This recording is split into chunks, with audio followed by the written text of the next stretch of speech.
jadi kan barusan kita udah ini ya, udah membahas penyebab gigi berlubang. Sekarang yang mau tanya nih sama dokter ya, gimana gitu cara mengatasi gigi berlubang itu gitu dong. Jadi kalau misalnya udah berlubang, gimana cara mengatasinya ya? Iya.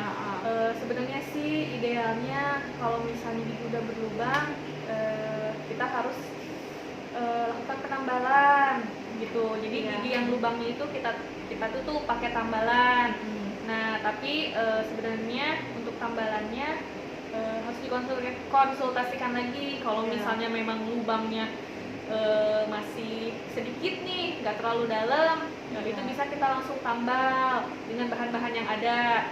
Kalau misalnya ternyata lubangnya sudah dalam banget, udah sampai merusak si saraf giginya, ya mau nggak mau kita harus lakukan namanya perawatan saluran akar. Nah, dimana perawatan saluran akar itu adalah jadi kita rawat si saraf giginya, kita bersihkan semuanya, setelah itu baru bisa ditambal. Itu sih kalau misalnya singkatnya mah. Jadi tetap kalau misalnya gigi berlubang tetap harus dilakukan penambalan.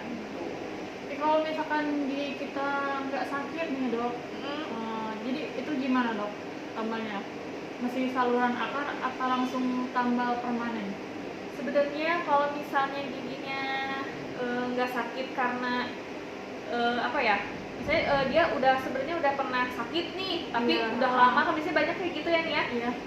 Banyak yang pasien sebenarnya udah sakit tapi didiemin, jadi lama-lama udah nggak sakit. Sebenarnya itu tuh bukan dia jadi sembuh gitu. Makanya itu tuh malah tambah parah karena itu giginya udah mati.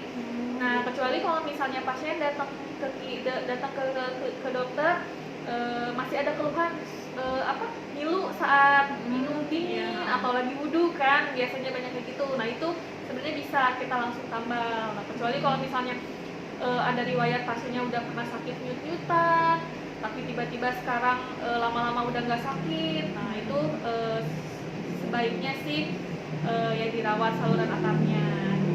Jadi jangan nunggu gigi berlubang dulu baru kita melakukan perawatan gigi. Iya, gitu. Biasanya kan kebanyakan gitu ya pasien, jadi nunggu sakit dulu baru ke dokter gigi. Padahal kan ya lama-lama kan jadi makin kompleks gitu perawatannya kalau misalnya gigi berlubang dibiarkan. Jadi gitu ya teman ya. Jadi jangan nunggu dulu gigi kita itu sakit atau apalah nyampe lebih parah gitu. Jadi usahakan gigi kita itu dirawat ya sebaik mungkin gitu agar gigi kita itu tetap sehat kan. Apalagi ini gigi kan buat ngunyah gitu ya dok ya. Istilahnya lah kalau makan kan gigi itu istilahnya berfungsi lah buat mengunyah makanan biar jadi lembut, biar kita bisa telan kan ya dok ya. Nah, jadi gitu ya teman ya, kalau misalkan melakukan gitu harus seperti itu, jangan nunggu sakit dulu. Nah, gitu. Nah, terus lanjut nih ya dok ya. Oke. Terus apa sih gitu efeknya kalau gigi kita berlubang tidak dirawat atau diatasi? Kalau misalnya nggak diatasi, sebenarnya kan lubang gigi itu ya nggak cepet banget gitu ya proses dia jadi bolongnya gede dalam kayak gitu. Cuman ya tetap ya kita kalau misalnya dalam jangka waktu yang lama kita bolongnya nggak diobatin, nggak dirawat ke dokter gigi, nanti kan lama-lama lubangnya menjadi semakin luas karena kan di situ kan sarang kuman ya, sarang bakteri. Jadi kan bakterinya ya kesannya kayak menggerogoti si giginya, jadi gigi sehat juga sama dia dimakanin akhirnya jadi rusak gitu. Yang tadinya sedikit lama-lama jadi banyak gitu, lama-lama jadi banyak, jadi dalam, ya perawatannya akan lebih ini lagi, lebih ribet lagi. Apalagi kalau misalnya udah sampai dia habis gitu ya si mahkota giginya, tinggal sisa akarnya aja, ya mau nggak mau kan kita harus lakukan pencabutan gitu. Jadi banyaklah efeknya.